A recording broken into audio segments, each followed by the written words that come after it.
He's over the blue line. Johnny scores! All right, ladies and gentlemen, welcome back to Lewis University Television Network. And a big save. Power move to the middle. Wilninski foul in the back of the net. Fake shot. Another shot. He goes upstairs right there. Take his team ahead by 2. Another shot. And Brian Goot scores the goal. Excellent diving play there. Oh, mama.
We're with Bridget, whose husband won't be home for months and whose daughter is due any day.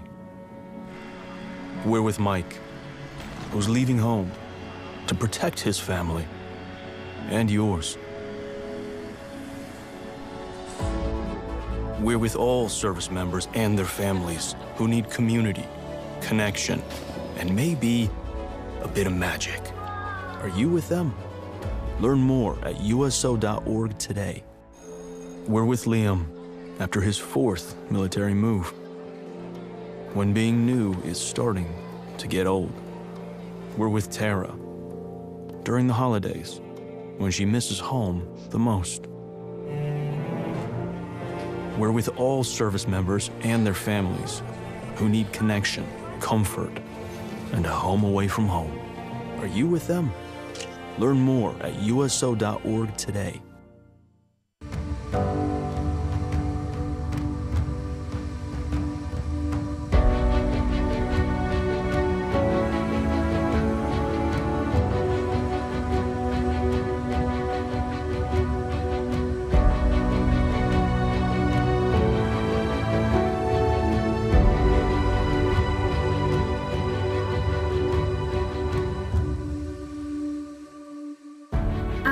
From Oak Point, and I am a Lewis Flyer.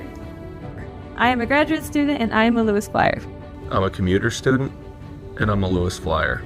I am Sidney Butler, also known as King Kwan, and I am proud to be a Lewis Flyer.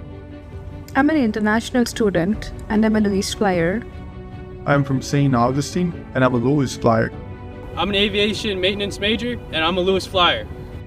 I'm a first-year student, and I'm a Lewis Flyer. I am a general construction pre-apprentice, and I am a Lewis Flyer. I'm an undergraduate student, and I am a Lewis Flyer. I'm a transfer student, and I am a Lewis Flyer. I am a fully online student. I am a Lewis Flyer. I'm from Homer Glen, and I'm a Lewis Flyer. I am an international graduate student from China. I am a Lewis Flyer. I'm a women's basketball player, and I'm a Lewis Flyer. My name is William Jones. I'm glad to be a flyer for Lewis University. I'm a veteran of the United States Air Force, and I am a Lewis Flyer. I'm a graduate student at Oak Brook campus, and we are Flyers. I'm from Chicago, and I'm a Lewis Flyer. I'm a track and field athlete, and I am a Lewis Flyer. I am from Brazil, and I am a Lewis Flyer. I am a graduate student, and I am a Lewis Flyer. I'm a biology and chemistry major, and I'm a Lewis Flyer. We are Lewis Flyers. We are Lewis Flyers. We are Lewis Flyers. We are Lewis Flyers. We are Lewis Flyers. We are Lewis Flyers. We are Lewis Flyers. We are Lewis Flyers. We are Lewis Flyers. We are Lewis Flyers. We are Lewis Flyers. We are Lewis Flyers. We are Lewis Flyers. We are Lewis Flyers.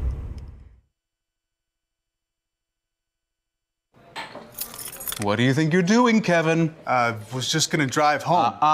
There are several warning signs present that you shouldn't be driving. Like hearing voices? Like your text-to-emoji ratio? Oh man, the selfies. Selfie, nailed it. We all have warning signs that let us know that we're probably not okay to drive. Mine is pretending to be your subconscious. Craig, come on man, let's split a ride home.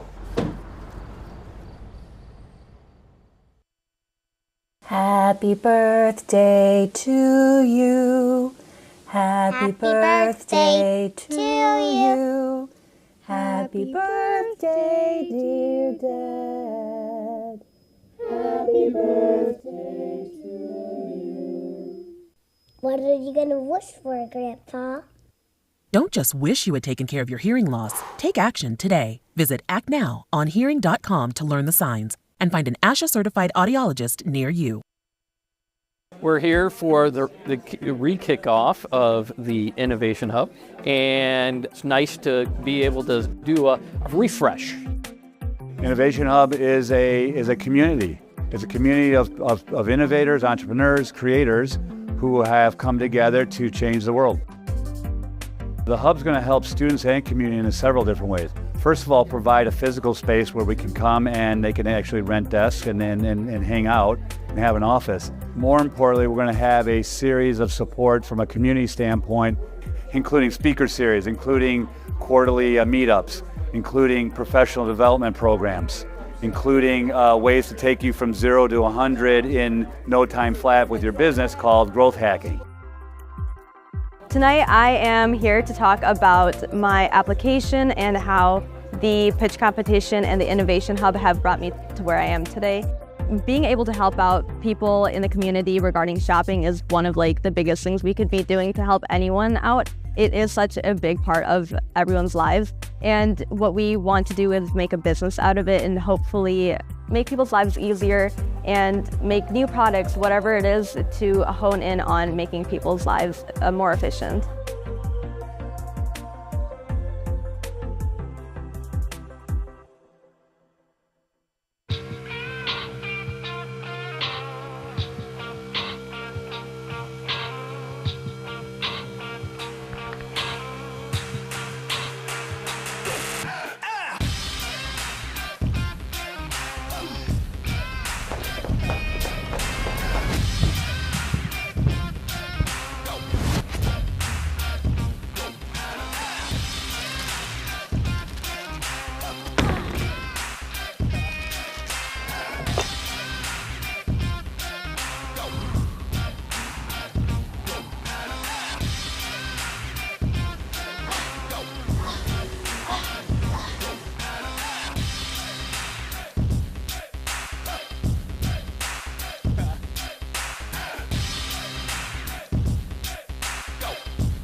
This is the story of Lewis University, located 35 miles southwest of Chicago. Founded in 1932 with a focus on aviation technology, Lewis is a Catholic and Lasallian university that welcomes students of all faiths and cultures. Your understanding of diverse cultures will help you to succeed in the global workplace. At Lewis, our faculty walk side by side with our students, helping them apply what they learn in the classroom to real life. In law enforcement, nursing, aviation, business, the sciences, teaching, and the arts, all making a difference. Our students have purpose in learning. They're problem solvers, thinkers, doers. Upon graduation, Lewis students are prepared to create better communities, communities that universally welcome, bridge all to create a better world. Now it is your turn. How will you impact our world? Apply at lewisu.edu. Every 2 seconds, a hospital patient needs a life-saving blood transfusion. Every 2 seconds, there's an urgent need for blood donation. Every second matters. In an emergency, doctors may face impossible choices. Who gets blood and who must wait? Will you roll up a sleeve and give? Because of you, life doesn't stop. Donate blood. Make your appointment today at Vitalant.org. Hello, I'm Will Jimeno. I'm a retired Port Authority police detective and a 9/11 survivor. For 13 hours, I was buried under the rubble of the World Trade Center. I was rescued thanks to brave people who were willing to put their own lives on the line to save mine. For 9/11 this year, a national day of service, I'll be paying it forward by taking time to help others. Please join me by doing your own good deed that day. Visit 911day.org to learn more. Providing students with the skills and qualities needed to be successful, the Lewis University Radio and Television Broadcasting Department prepares students for high-level performance in their endeavors. The broadcasting professors supply students with numerous chances outside of the classroom to sharpen their tools and get a taste of the real world of broadcasting. I just thought it was really interesting and I want to go into sports media. Everyone's really welcoming, even if you have no experience. It's you will be uncomfortable at the beginning, like I was, but once you start into it, you'll be more comfortable as your teachers explain everything. Technical directing, editing, producing, and anchoring are just some of the countless broadcasting roles students can get involved with during their first week in the program. From being on the air to producing behind the scenes, students will acquire valuable life skills in addition to what they learned in broadcasting. All majors are welcome, and to get started, visit lewisu.edu/admissions so you can make a difference and take your talents to the next level.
All right, ladies and gentlemen, welcome back to the Lewis University Television Network. Logan Kapp alongside Matt Carlson today for Flyers hockey, as the Flyers are taking on the visiting MSOE Raiders in a home-and-home series. I guess that's what we can call this weekend, is a home-and-home series, where the game today will be played at Camlin, and then tomorrow the game will be played at the Kern Ice Center in Milwaukee, Wisconsin. So should be in for a treat. Both teams will be looking to get a win today. They're both on a little bit of a win streak.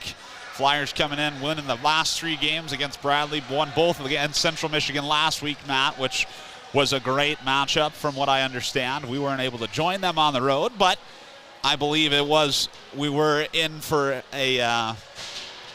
we should be in for a treat today against the Raiders. So they're also coming in on a little bit of a win streak, won both last weekend against Roosevelt.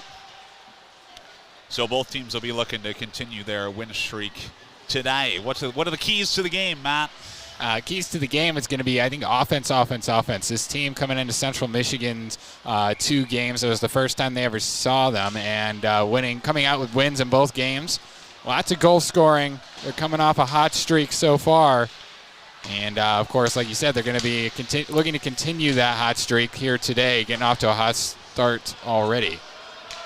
And net to our left-hand side, the big man, Sam Zagat, continues his rampage in the net for the Flyers.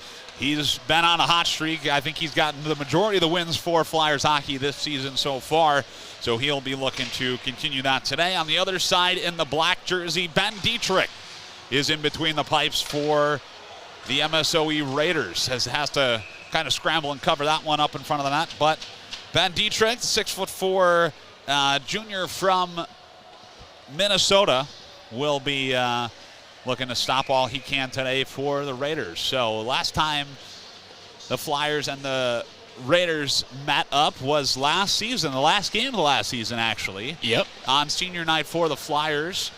The Raiders ended up victorious in that one, so the Flyers will be looking to turn things around today.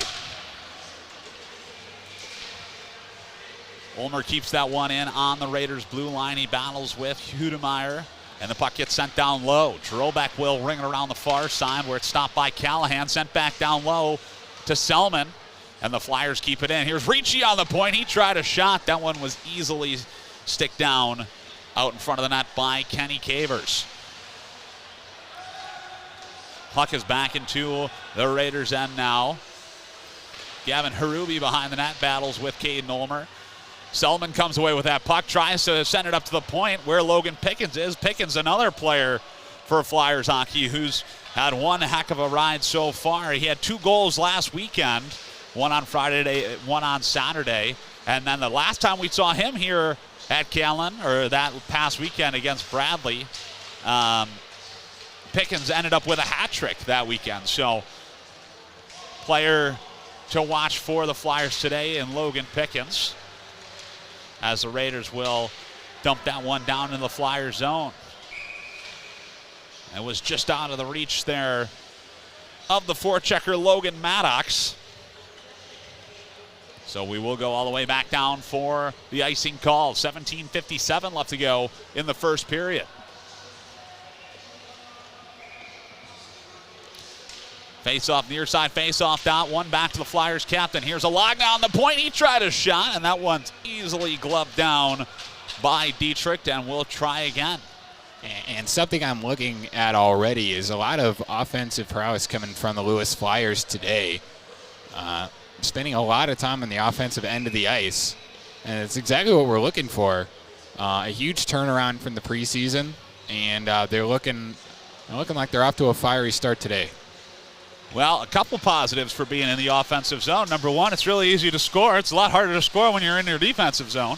And number two, it's a lot harder for the other team to score when they're playing 200 feet away from your goal. So here's Ernsting in his own shot. He scores! Scotty Ernsting opens the scoring early for the Flyers. Flyers up 1-0. And that's exactly what we're talking about right there. That offensive zone time earning them shots on goal. You can convert those into goals.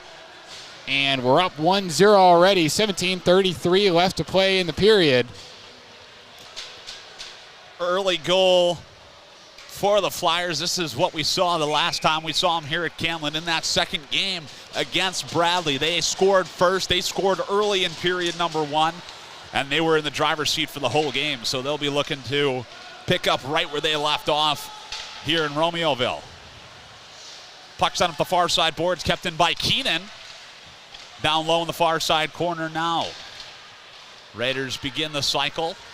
Here's Callahan on the near side. We'll send that one back down low. Centering pass, and that one was shot by Logan Maddox. It deflected into the near side corner.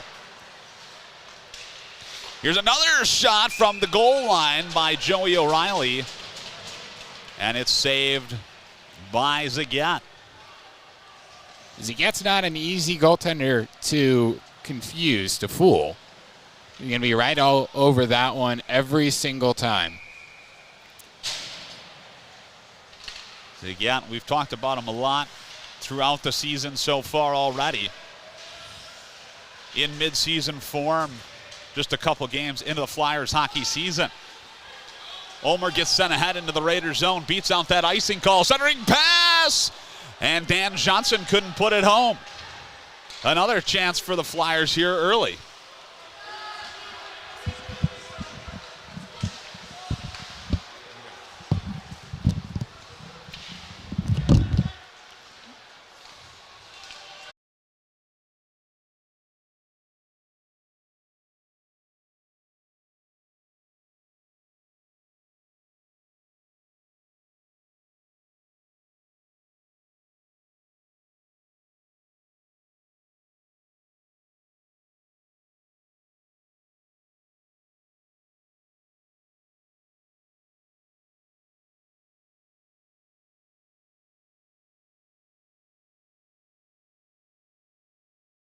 Defensive end of the ice.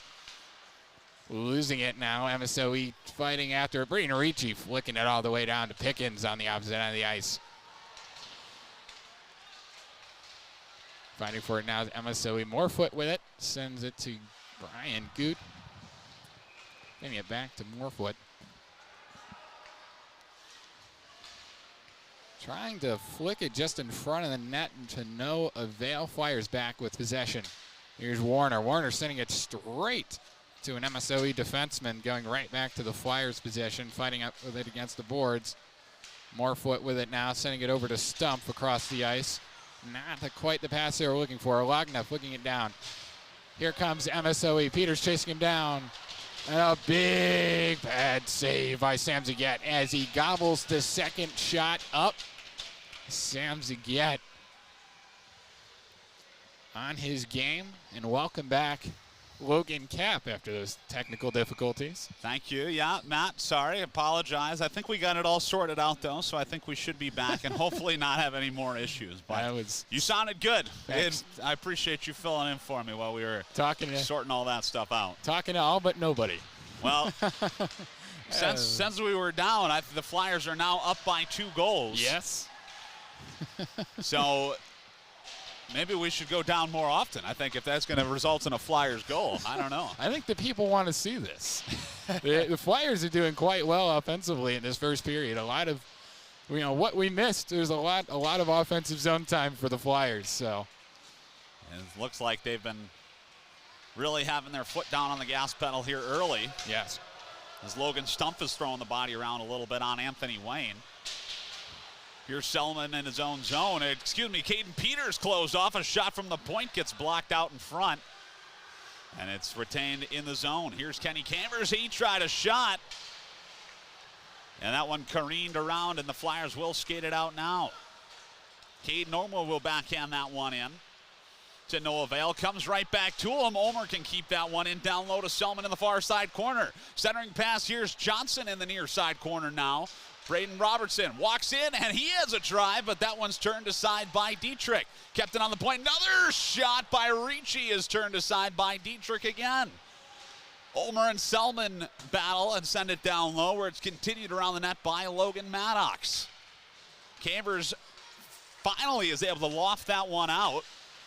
And as you said already, Matt, Flyers having some A-plus quality scoring chances early in period number 1. 9:22 left to go in the first. The Raiders will send that one in cattywampus into the near side corner. Picked up by Selman as he wheels around and sends it off the glass behind the net. Up on the point, Raiders have a shot blocked by Ricci out in front. Puck flew way up in the air. Near side down low, centering pass gets turned aside. Cavers walks in, shot blocked by Selman. Jack Selman working hard on the forecheck. He's had another quality couple games, had one goal last weekend. Selman did. So again, Flyers really using the whole bench. Here's Sam Warner tries a shot, and that one gets deflected way up into the rafters by Logan Maddox. And so we will see an offensive zone face-off for the Flyers. 8:36 left to go in the first period. Flyers up 2-0. Ernstine will take it once again, handing it back to Morfoot. Morfoot dishing it back behind the net. Warner with it now, back in the corner. Fighting for it up against the boards. Here comes Scotty Ernstine. Scotty Ernstine winning that puck back. Couldn't quite hold on to it. Here comes MSOE back down the ice. That pass was just out of the reach of Alex Schoenfielder, so that will go all the way down for an icing call. We're going to see a face-off coming up in the Raiders zone. And Matt, I talked to head coach Jim Sawyer a few times throughout the week this week, and I know they were working really hard during practice, eliminating some of those up-close chances in their own defensive zone. He told me that a lot of their goals the past couple weekends have been scored within about 3 feet or 5 feet of the net. So they're really trying to cut down on some of those opportunities. And already, I mean, there hasn't been that many of them, but I feel like they've cut down on some of those in their defensive zone. Yes. I don't know if you feel the same. You've been watching more than I have this game already, but. Well, you know what I can say from this game so far is the Flyers defense, the minimal work that they've had to do, which is, good in a sense, they've been doing it well. Definitely an improvement, talking about that work they're putting in their practices and then in their downtime, as I see a lot of improvements from this team already. Wolninski tried to send Stump ahead. That pass was just out of his reach. And so now Stump battles with Callahan. He forced a turnover and tried a centering pass, but that one's patted away by Dietrich. Back in the Flyers zone, here's Alagna. Has to dance through a couple body checks. Puck careens to Stump. He will bring it into the Raiders zone. Stump backhands that one down low this time, where Alex Fronte is behind the net on the forecheck. Far side here, Schoenfielder is sent up right to the stick of Logan Stump, and Fronte will just dump that one in. Seems that the Raiders are scrambling a little bit here early. Don't really know what to do with the Flyers' attack as they're into the Flyers zone, and that pass is broken up with an excellent stick from Braden Robertson. Up comes Dan Johnson into the Raiders zone, shoots, and that one's right into the logo of Dietrich, and he will hold on. 6:43 left to go in the first period. And we're talking about Lewis Flyers defense coming up big and not letting those chances happen. We just saw it right there with Robertson, tying up his men in front of net, not letting that one get through. Well, the big man on the blue line, Braden Robertson, 6'4", got a lot of stick to work with, so he's not letting anything by here early in period number one, doing a great job back on the Flyers' blue line. So that puck is covered up there by Zagat, and so we'll see another face-off in the Flyers' end.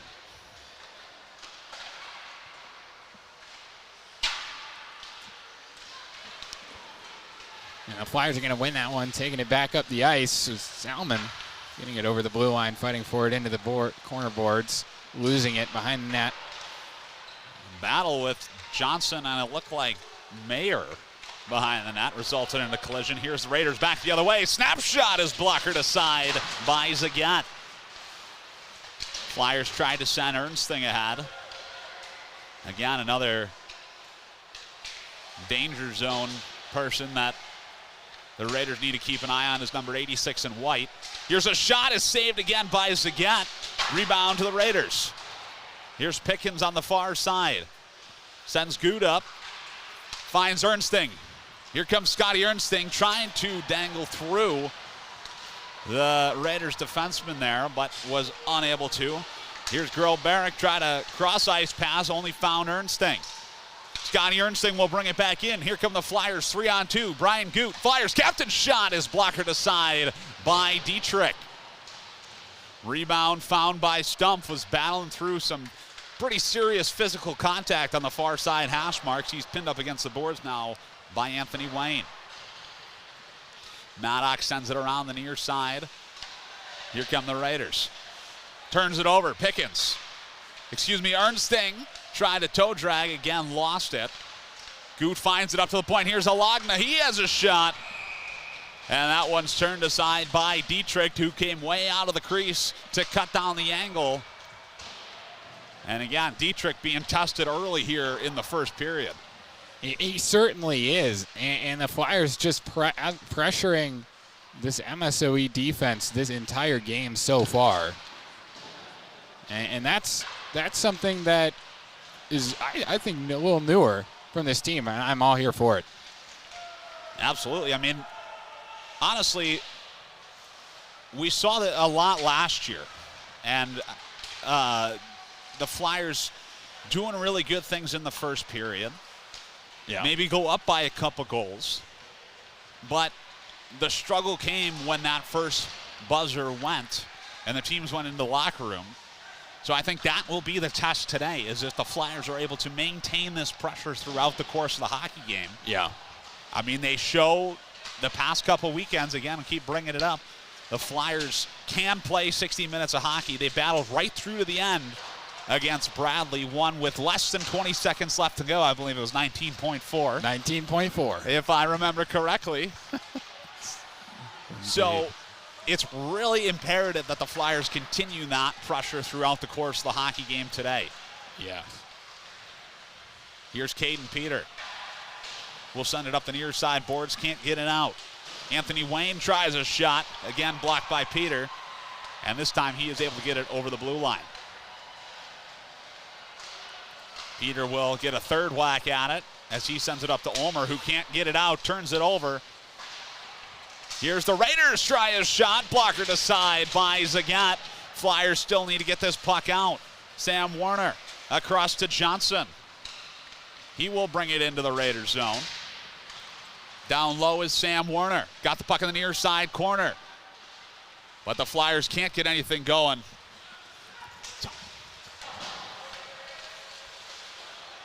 Sam Warner is able to force that turnover, and Johnson is finally able to slap it out. Puck pinballs around back into the Flyers zone. Here's Alagna on the far side up the left wing boards, and we'll send that one into the Raiders' end, received by Aiden Callahan in the near side corner.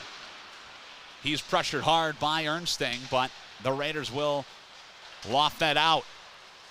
Again, a big body check there by Francis Belmonte on Alagna right at center ice. And again, discipline hockey being a strong point for Flyers hockey this season. No retaliation. Here's Braden Robertson. He tries one, and that one is a little bit wide of the net. Down low, here's Stumpf, far side, centering pass, and Ernsting, one touch deflects it right between the wickets of Ben Dietrich, and that's a first period hat trick for Scotty Ernsting. He absolutely on fire this game so far, coming over to the bench looking like, you know, it's all in a day's work, boys. That's my job. Doing an amazing work out there. This whole team is, you know, and it's not, Scotty's been scoring. This whole team has been working together. This has been a team effort. These guys have put this game together in an amazing way. Can't say it any more than that. Everything seems to be falling into place for the Flyers here early in the first. Scotty Ernsting 2 weeks in a row has a hat trick. Flyers turn it over. Here's Giroux back into the zone. Backhand shot Fronte was pressuring him hard, didn't get a lot on that opportunity. Wilninski pokes it away, but couldn't quite get it. Here's Wilninski, he's got Stumpf with him. Jake Wilninski, centering pass, saved by Dietrich. And another opportunity for the Flyers here in period number 1. Here's Hudemeyer trying one, and that one is again saved by Zagat. But as you said, Matt, Flyers firing on all cylinders already. Yeah, and something that I've noticed, this game as well, MSOE not trying those close-up shots anymore, realizing they can't really get in tight on Zagat. Which again it was something that they've been focusing on in practice, is really cutting down the opportunities that are about 5 feet in front of the net around the crease area, whether that's a rebound opportunity or whether that's letting people walk in that close to the net. Flyers doing a good job cutting those opportunities down. Here's a pass by Zach Mayer. Couldn't find anyone. It goes all the way behind the Flyers. Now turnover shot deflected out in front of Zagat. And I don't even know if he had to make a save, but he was sliding from right to left and pushed the net off. So we're going to see a face-off in the Flyers' end this time, with 1 minute, 2 seconds left to go in the first period. And I think that's the second time the goals come out this game. I think the first time was while the broadcast was down. But we see that a lot at this rink. Again, you got the big man Zagat sliding around, 6'4". I mean, that's a lot of body sliding around in the blue paint.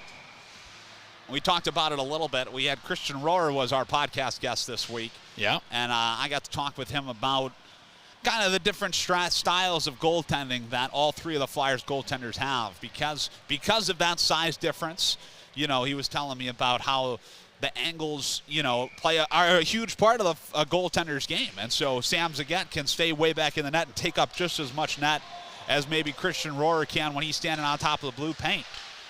And then Labs, when he's also in net, he might have to come all the way out of the crease to take up the same amount of net. So, again, a lot of things coming into play for the Flyers netminders, but obviously they've cracked the code so far. A turnover. Here's Ernsting. 3 goals already. Ernsting, that fancy dangle backhand shot is saved by Dietrich. Again, when he's hot, Scotty Ernsting showing why we call him the Magic Man. That's exactly right, Logan. And something I'm actually curious to see is in next period if MSOE starts handling Scotty a little differently in terms of defense. One can only imagine they would after, hey, this guy scored 3 goals in the first period. Maybe we want to cover him a little bit better. Right. 10 seconds left to go. Puck is pinned up against the boards in the near side corner. It will trickle over to the Raiders' blue line. Turnover. Here comes Francis Belmonte, and he will run out of time. Flyers in the driver's seat in period number 1 in Romeoville. We'll be back in about 13 minutes with period number 2. You're listening to Flyers Hockey right here on the Lewis University Television Network.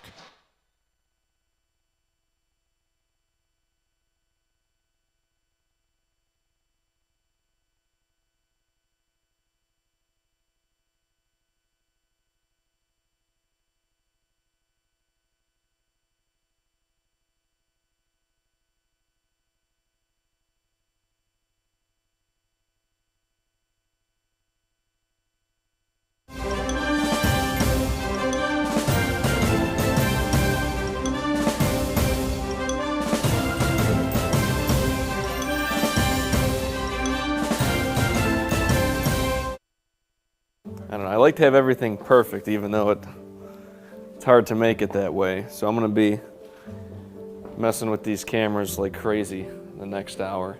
It's about 3.5 hours to get lower thirds for our guests and anchors, B-roll.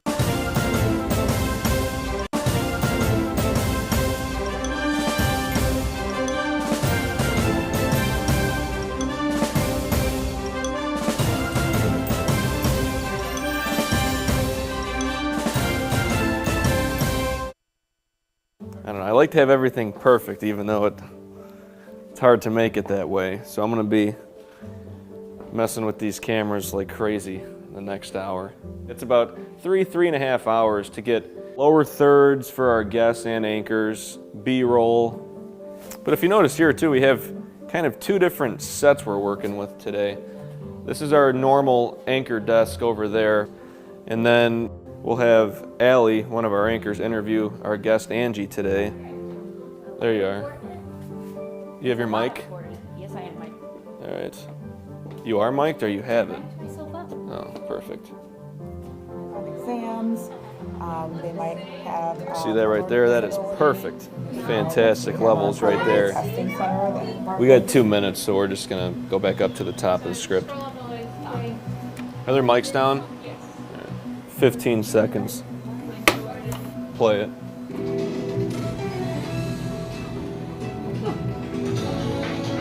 Ready on both their mics, 2 and 3.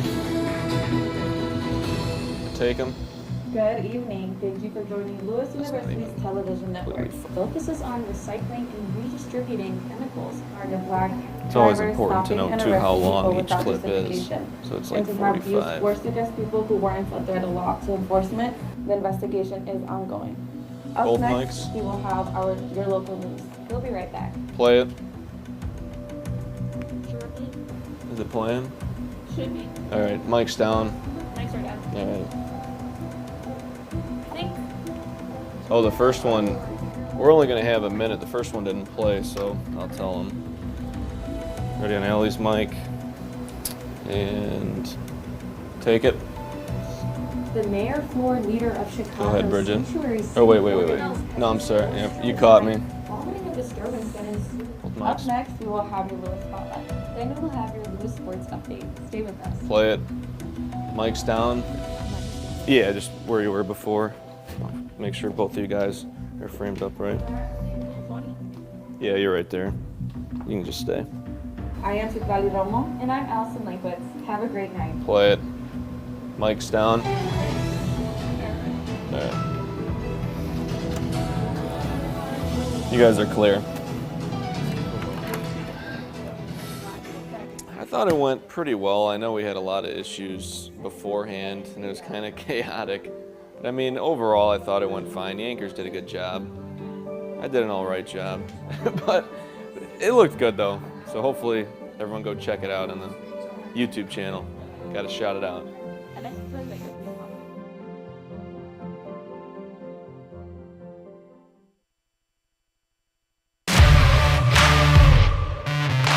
We're there to serve, make sure we're creating a fair atmosphere for both teams, upholding the integrity of the game. I chose to be an official. It's the best decision I've made.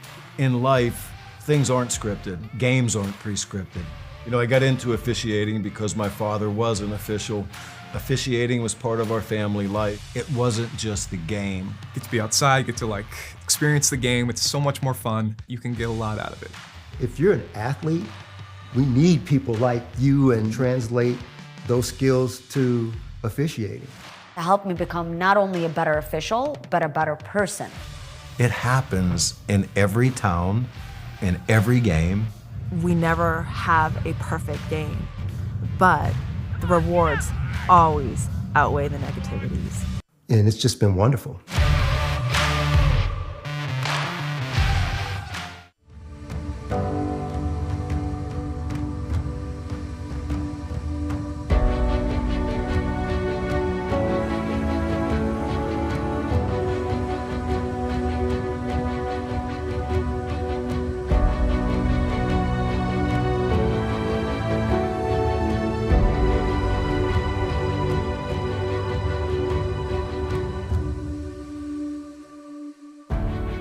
From Oak Point, and I am a Lewis Flyer.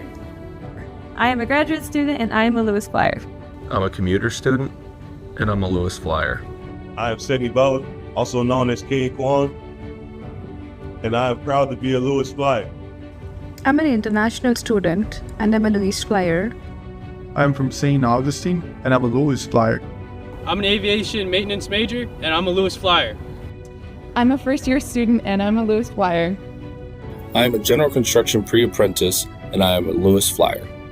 I'm an undergraduate student, and I am a Lewis Flyer. I'm a transfer student and I am a Lewis Flyer. I am a fully online student. I am a Lewis Flyer. I'm from Homer Glen and I'm a Lewis Flyer. I am an international graduate student from China. I am a Lewis Flyer. I'm a women's basketball player, and I'm a Lewis Flyer. My name is William Jones. I'm glad to be a Flyer for Lewis University. I'm a veteran of the United States Air Force, and I am a Lewis Flyer. I'm a graduate student at Oak Brook campus, and we are Flyers. I'm from Chicago and I'm a Lewis Flyer. I'm a track and field athlete, and I am a Lewis Flyer. I am from Brazil, and I am a Lewis Flyer. I am a graduate student, and I am a Lewis Flyer. I'm a biology and chemistry major, and I'm a Lewis Flyer. We are Lewis Flyers. We are Lewis Flyers. We are Lewis Flyers. We are Lewis Flyers. We are Lewis Flyers. We are Lewis Flyers. We are Lewis Flyers. We are Lewis Flyers. We are Lewis Flyers. We are Lewis Flyers. We are Lewis Flyers. We are Lewis Flyers. We are Lewis Flyers. We are Lewis Flyers. I pay attention for a living. I watch plays and make important calls. While I'm busy watching the game, I need your help keeping an eye on the stands. We all play a role in protecting our communities. If you see something suspicious, make the right call. Tell a law enforcement official. My name is Grace Duflon. I am a double major in public relations and advertising, as well as organizational communication, and I am from Delafield, Wisconsin. I was searching for a major for almost 2 years, and I'm very glad that I chose public relations because I do really enjoy talking with others, being creative, writing, designing, and all of those elements are incorporated in the major. My Lewis experience has been very hands-on. There was one class in particular, our public relations writing class, where we got to work with SEO Community Development Services, and they work to revitalize neighborhoods and work with underserved communities. And this was a full semester project where we were able to create lots of public relations and advertising materials. And we also got to work on our client services skills because we met with the owner on a weekly basis. This project gave us great real life experience and also helped me realize that I do love the client services aspect of public relations, and I would love to do that in my career someday.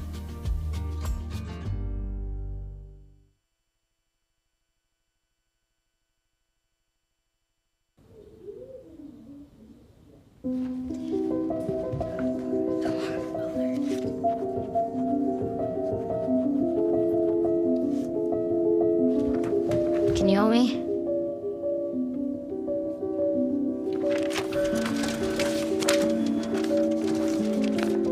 Mom, Dad, we're going out.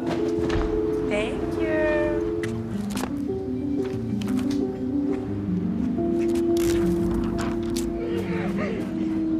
Oh, look, they're playing chess.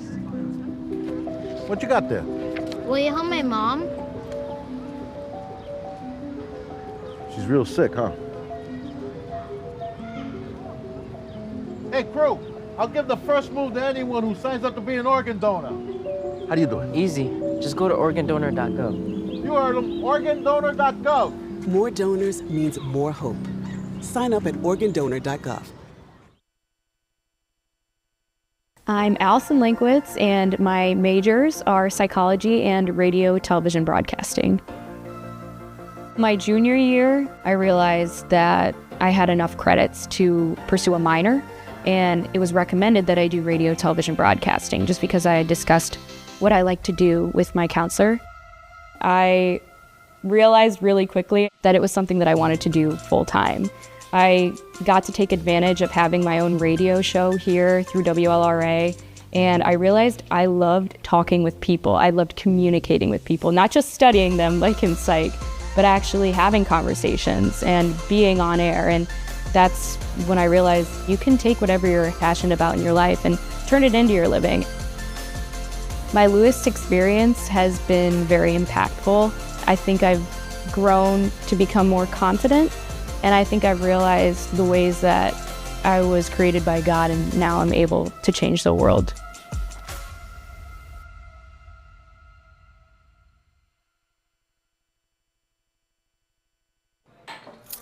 What do you think you're doing, Kevin? Was just gonna drive home. There are several warning signs present that you shouldn't be driving. Like hearing voices? Like your text to emoji ratio? Oh man, the selfies. Selfie, nailed it. We all have warning signs that let us know that we're probably not okay to drive. Mine is pretending to be your subconscious. Greg, come on man, let's put a ride home.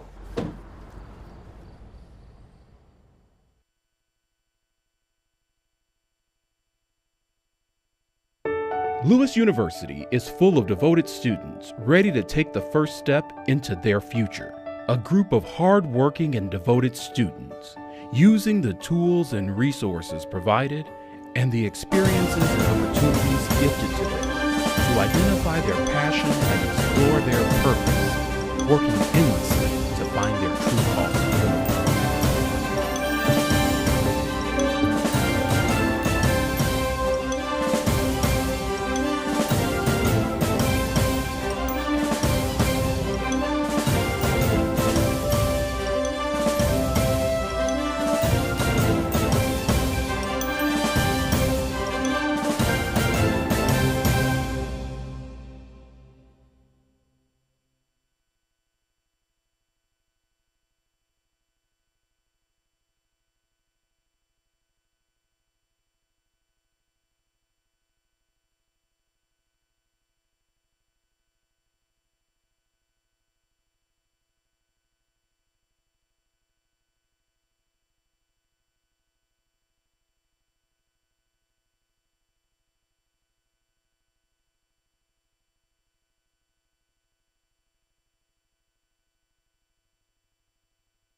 All right, welcome back to the Lewis University Television Network. Logan Kapp alongside Matt Carlson for period number 2 of Flyers hockey. Flyers very successful in the first frame, and in that with 3 goals from the Magic Man, Scotty Ernsting. So they're up 3-0 at the start of period number 2. Now, what do you think head coach Jim Schweier was saying to the Flyers in that intermission? I think there's going to be a change on offense and how they're going to have to work around the MSOE defense. Scotty Ernsting taking up a lot of the goals, all the goal scoring here today so far. MSOE, we talked about it in period number 1, that they're definitely going to be changing the way they defend against Scotty. They're going to have definitely a change. Lewis is definitely going to have a change in how they attack the MSOE netminder today in period number 2. They'll be looking to continue their success here in the second frame as the Flyers are able to force a turnover. Looked like that was Josh McDonald back in the Flyers lineup today. Took an awkward tumble in the neutral zone. Here's Maddox, will send that one down low. Centering pass is blocked by Banalagna. That one is lofted back into the near side corner. Alagna back to get it. Christopher Barnard on the forecheck. Flyers turn it over. Duerkopf tried a shot. Turned aside by Zagat.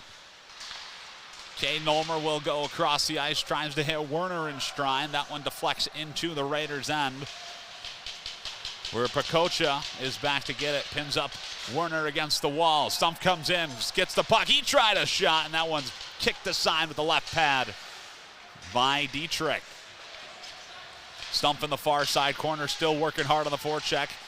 Can't quite get the puck. He almost turns it over. Here's Dan Johnson tried a shot. Excuse me, that's Fronte. But that one was saved again by Dietrich. Fronte joining the team late after the summer. Known as Sunshine to some of the players on the team, Alex Fronte is. So really glad to see him in the Flyers lineup. 5'11" forward from Orange County, California. doing everything he can to help out his team on the offensive side of things. Braden Ricci over the red line and into the zone. To the Raiders' house we go. Fronte battles on that near side hash marks. Here's Logan Pickens, picks that one up. It trickles over to Ricci, who will backhand that one down. Ernsting tried a centering pass, finds Pickens. Flyers will set up. Here's Ernsting. Cycles to Pickens. He tries a shot, missed the net high. Morefoot near side, tried another shot, went off the side of the net. And the rebound is found by the Raiders.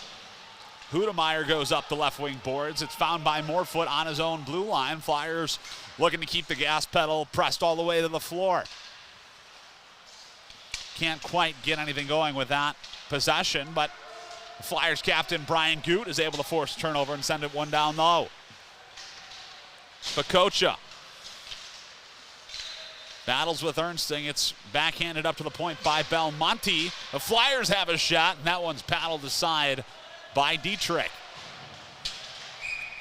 Puck tries to be sent out there high off the glass by Alex Strobeck. Excuse me, that is Sebastian Pacocha. But it was just a little bit too high, so we'll see a face-off in the Raiders' end. Near side face-off dot. Raiders win it. Gavin Harubi will send that one behind his own net to Cavers on the far side. Here comes the Raiders. Wayne sends it up. Cavers finds it. Stick handles through everybody. Backhand shot is right into the breadbasket of Sam Zaget, and he makes another save. 16:28 left to go now in the second period.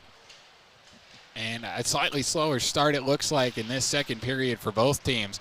There's not as much offensive time on the ice for the Flyers in this period so far as we were seeing in the previous period. Still holding their own nonetheless. Pace of play slowing down here in the second frame,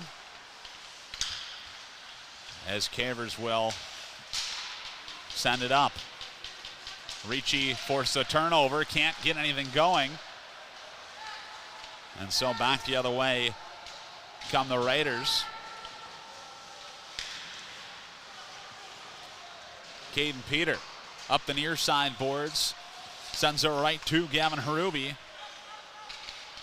Puck is gloved down. Here comes Braden Ricci into the zone. Shot, Ricci got a rebound. Backhand shot is just high of the net. Not sure how Braden Ricci kept that puck on his stick, as Dan Johnson was tangled up there with Groberic. He tries a shot, goes off the crossbar. Groberic just did. And here comes Wilninski into the Raiders zone with speed on his forehand. Tries one, and that one's blocked by Kenny Cavers. Cavers sends it to the near side, where it's picked up by Logan Maddox, captain of the Raiders. Will send that one into the Flyers zone. Kept in on the point, this time by Drobeck. The Raiders have a shot, and that one's turned aside by Zagat. MSOE still has it. And I'm not sure if Christopher Bernard was trying to dangle to the front or what, but kind of lost his handle, and it will go over to Sam Zagat, who will cover up. 14:52 left to go in the second period. Flyers ahead 3-0. Flyers getting a lot more time defensively in this period so far. Pace of play has been slowing down, as we've said already. It might not be a bad thing, though, Logan. I mean, when you got to play 60 minutes of hockey, it may not be a bad thing. I mean, the Flyers coming out with a little bit of jump in their step in the first period. Obviously, both teams want to get another win here. I think Flyers may be looking for a little bit of revenge after losing that one on their senior night in the spring of last year. So maybe a few scores to settle with the Raiders, as Ernsting will get the puck in the offensive zone, just throws one on net, and that one's easily gloved down by Ben Dietrich. And a little bit of scramble play there by the Flyers offense to get that puck on net. And, you know, it's better to get the puck on net than not. never a bad idea to throw it on net. You never know what can happen. Especially sometimes, even if you're in the neutral zone, you can get a soft chip in and land it right in about the hash marks area. And you never know where that puck's going to go. You see a lot of goals scored that way. Here's Ricci on the point. He tries one, and that one's kicked aside by Dietrich. Flyers get possession back. Here's Good in the near side corner. He battles with Belmonte as Morefoot keeps that one in. Tyler Morefoot working hard in the offensive zone. Cuts to the middle. Morefoot still has the puck. Leaves it for Ernsting. And Dietrich will dive on top of that one and slow it down. Flyers looking like their first period selves on that shift. In total control in the second period. 13:48 left to go in this period. Yeah, a little commend Morefoot on the footwork there. I don't think I've seen him try and dance into the zone, try and get a goal for himself there. Good work there. The Lockport native working hard on the blue line for the Flyers. That's the second defenseman we've talked about today who's really had some standout play as a reverse hit there in the far side corner gets the Flyers bench going. Raiders tried to send Belmonte ahead. That pass was just out of his reach, and it will go to Sam Zagat. But bodies being thrown around in the offensive zone for the Lewis Flyers. And that's when we talk about disciplined hockey for the Flyers as well. Multiple hits there could have started a fight. Maybe something we would have seen last year out of this team, but not this year. Not under Jim Sawyer's command. Flyers doing a really good job of that this season so far. Who's had a couple plays against Bradley a couple weeks ago that most definitely would have resulted in, how you say, a brouhaha last year. But Flyers doing a good job allowing their cooler heads to prevail. Because again, that is college hockey. I hate to say it like that, but yeah, that's all college hockey is let's go out and try and fight each other, And so if the Flyers are able to continue with this disciplined style of play, right, I think they'll be able to draw more and more penalties as the season goes on. And I think, that will only work to their benefit. And so that will be something that we'll want to keep an eye on as time rolls on. But again, as you mentioned, they're doing an excellent job so far. Here comes Christopher Bernard into the Flyer zone on his forehand. Saucer pass to the near side. Here's Groh-Barrick. Centering pass. A shot is just high of the net. That was Bernard out in front. Wolninski and Stumpf had a little bit of miscommunication there, and that results in a turnover. The Raiders will send it ahead. They try to hit Charlie Hudemeyer on the Flyers' blue line, but he was at the end of a long line change, so he will come off and get some fresh troops. Logan Maddox, captain, will try his shot, and that one, I believe, is just wide. Logan Maddox down far side corner, tried a centering pass. It's broken up by Fronte. In behind the net now, Groh-Barrick will leave it for Maddox. Spin around, Logan Maddox tries to roof it, and Zagat was ready, pressed up against that left post, and shut the door. Sam Zagat standing tall here in period number 2. Something we've seen a lot of them over this season so far, Logan, is Zagat's prowess in the net. Nothing's getting by him today so far, and nothing of that is going to get by him today. Goot will end up winning that face-off back to Caden Peter, who will ring it around his own net. Here's Josh McDonald. Former Joliet Jaguar will send that one behind his own net. Far side is kept in. Schoenfielder will send it behind the Flyers net, but it's picked up by Brian Goot. Here comes Goot, the Flyers captain with speed into the Raiders zone on his forehand. Goot's got it, centering pass. right to Sam Warner, and he finds the back of the net. Flyers ahead by 4 goals. And you can correct me if I'm wrong. I think that might be Sam Warner's first Flyers goal ever. I don't know if it's his first. I think he had at least one last year that I can think of. But okay. Maybe his first this year. This year. Sam Warner finding the back of the net for the Lewis Flyers, taking them up by 4 goals with 11:04 left to go in period number 2. Well, we'll just say, what a play there. Brian taking that play up with speed, finding Warner's stick, and dumping that one in the back of the net is exactly what we need to see from this team. As you said, Brian Goot did all the work there, brought it in, kept control, and he knew right where Sam Warner was, standing on the far side.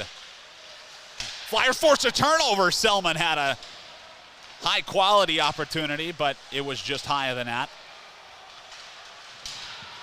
Again, Flyers dictating pace of play. Here's Jack Selman. Centering pass across to Ulmer. On his forehand, tries a shot, got blocked by Johnson. He's got the puck now. Turns and shoots. Pad saved by Dietrich. Far side to behind the net. Here's Callahan. Sends it up the far side boards, kept in by Robertson. Here's Johnson. Selman tried a backhand shot. And they couldn't get anything going. Raiders forced to scoop that one out. Flyers looking to get back in with speed. Here comes Fronte on the forecheck. Can't quite beat Francis Belmonte. And Belmonte tried a cross-ice pass. Hit Fronte in the skate. But no harm, no foul as that one's cleared all the way down and played by Zagat. Alagna goes across the ice. Back to Peter. Here's Fronte up to Logan Stumpf. He's closed off, and it looks like laboring after that contact on the red line, Logan Stumpf is. Drobeck, fresh off the bench, sends it back down low. Raiders have it below the Flyers' goal line. Tried a centering pass. Pickens to Fronte. He's into the zone. Far side, here's Wilninski's shot. Is right into the logo of Dietrich, and he will hold on. 9:13 left to go in the second period. Flyers ahead 4-0. Flyers picking up the pace just over halfway through this period. Scoring a goal back.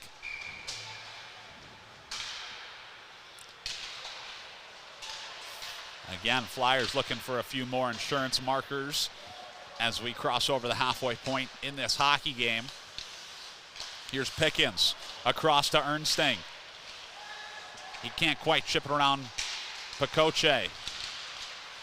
Ernsting forced the turnover. He's into the zone and couldn't quite handle it, but they were offsides anyway. Ernsting loses the puck in his skates. Back the other way comes Drobeck. Centering pass. He finds Schoenfielder, and that one's turned aside by Zagat. Pickens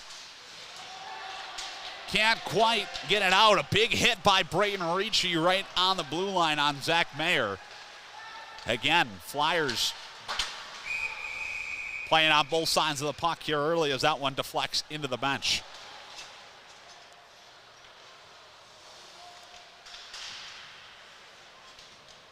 Head coach of the Flyers, Jim Swire's like, look what I got.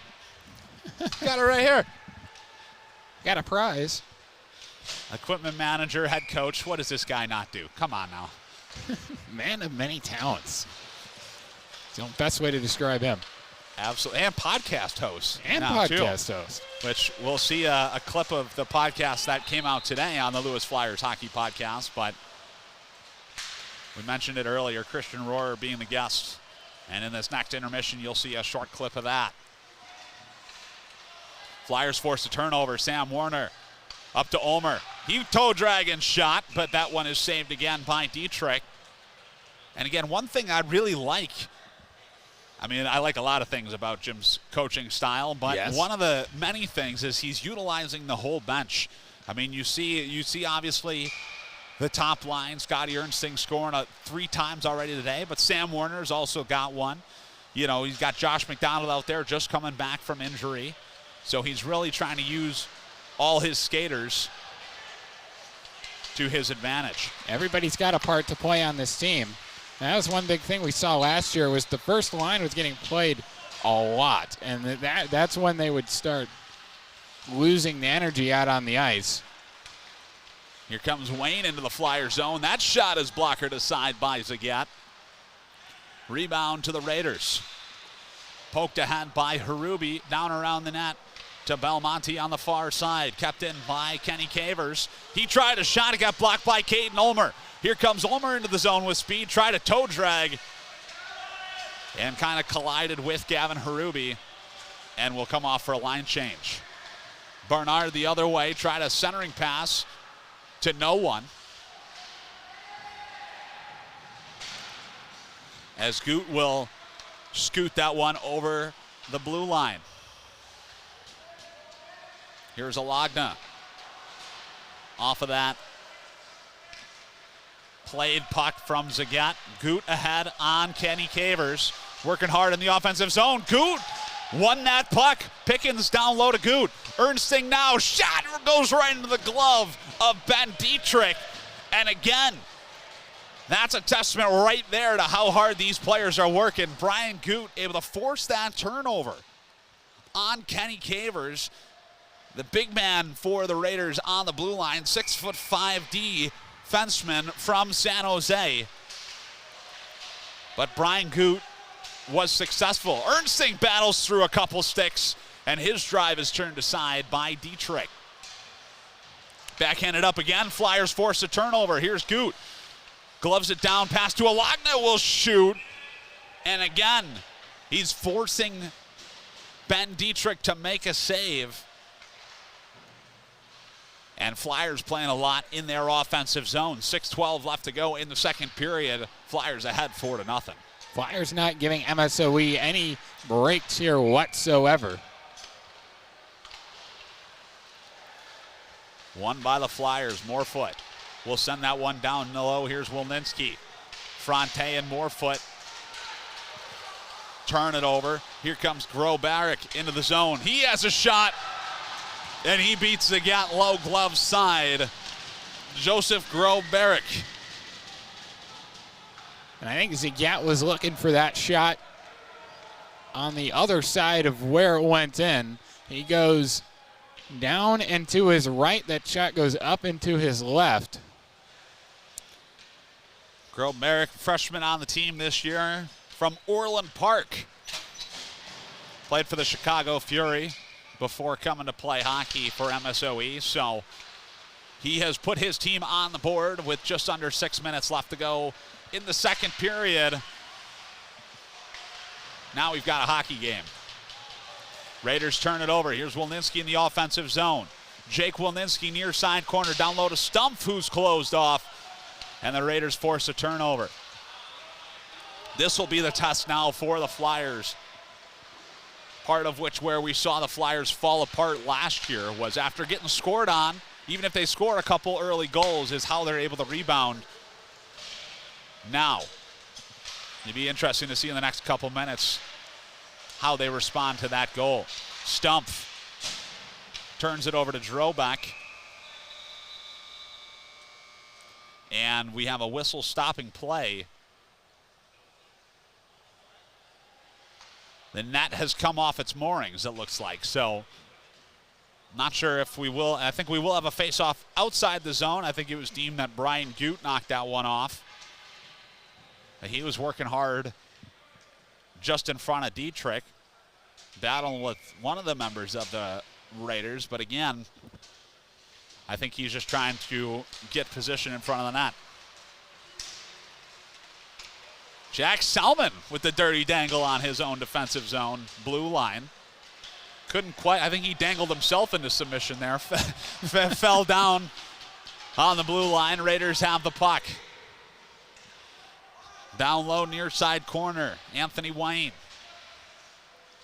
We'll get it back. And Johnson's able to force that one out. Far side. Sent in by Callahan. Blocked by Ulmer. Near side, here's Alagna. No icing on the play, so Alagna's able to come off for that line change. Dan Johnson throwing the body around.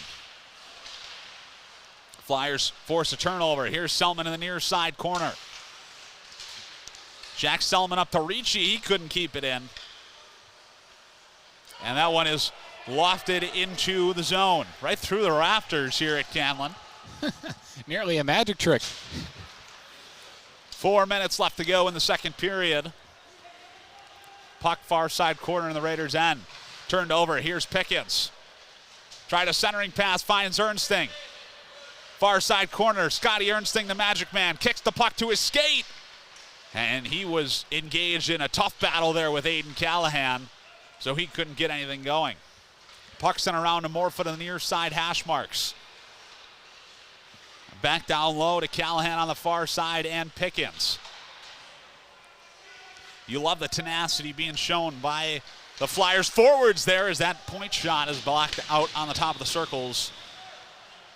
Flyers still have the puck. Here's Ernsting on his forehand, still has it. Scotty Ernsting missed the net. Rebounds! And the net comes off again. Make it time number 4. I think it's that net on that side. I don't know, maybe they got to inspect the moorings or something, but.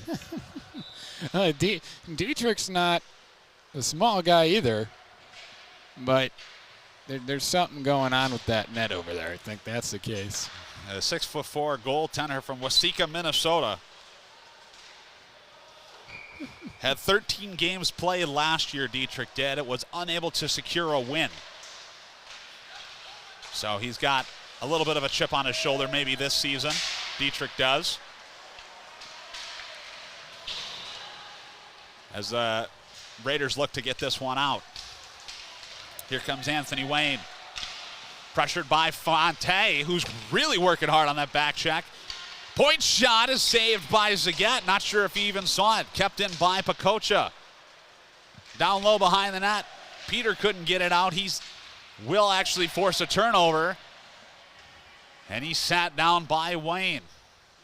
Peter and Wayne working hard in the near side corner, battling, trying to maintain possession of this puck as that one is found by Fronte, sent up to McDonald. He couldn't quite get it. It actually will rebound back to him. Josh McDonald to Peter. Alagna now. Flyers will skate it in on the right wing side. Here's Alagna with a shot. And that's right in the glove hand of Ben Dietrich, and he will hold on. 2:08 left to go in the second period. Flyers looking to close this period out strong. And I think they have been holding their own so far. We talked about, holding their own after getting scored on, even though they've scored a couple goals themselves. So far, that one nears the net. They've been holding on, Logan. Again, Flyers were able to mitigate any further opportunities after that first goal for the Raiders. Is that between the legs try by Groh-Barrick is handled by Zagat. He's trying to be a little too fancy. You mentioned it earlier. The simple play is sometimes the better play. It's just getting that puck on net. Right. You never know what might happen. I'm a huge fan for the simple plays. Sometimes that's all it takes. As Maddox pokes that one away from Ernsting, into the zone now are the Raiders. Back comes Pickens and Ernsting. They're in 2-on-2. Ernsting will cut across on his forehand. And he didn't like what he saw, so he'll back up and try again. Ernsting dancing through Logan Maddox and a couple members of the Raiders on his own blue line. You talk about dangling on the blue line, not really as much on your own blue line. No. Not something you see too often, but, it comes in handy. Alagna with a surprise shot is turned aside by Dietrich. And it looks like he took Selman out. We got a penalty coming up to the Raiders. It's Jack Selman to the middle. Here's Ulmer. And he's going to give Dan Johnson a penalty too. Wow. I can't. What is going on? Wow. Zach Mayer was tangled up with Johnson on the side of the net. And I'm not sure if words were exchanged. I was watching that develop over there, behind Dietrich, and I didn't see anything personally. Maybe if we were to watch it back, but it may have had to have been words exchanged. Looks like roughings were called on both sides. Dan Johnson and Zach Mayer will each sit for 2. We'll see some 4-on-4 hockey now at Canlan with 50 seconds left to go in the second period. I think Johnson was doing all he could to not retaliate on that attack from Zach Mayer. Yeah. And so we must have missed something here, because obviously the referee was standing right there and saw something that we didn't. Right. And Johnson was facing the opposite way than us. Johnson had his back to us.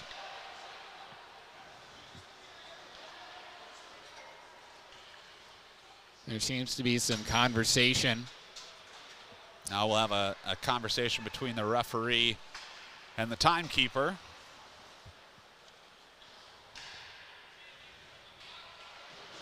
Referee Brad Baumrock with the call there in the near side corner.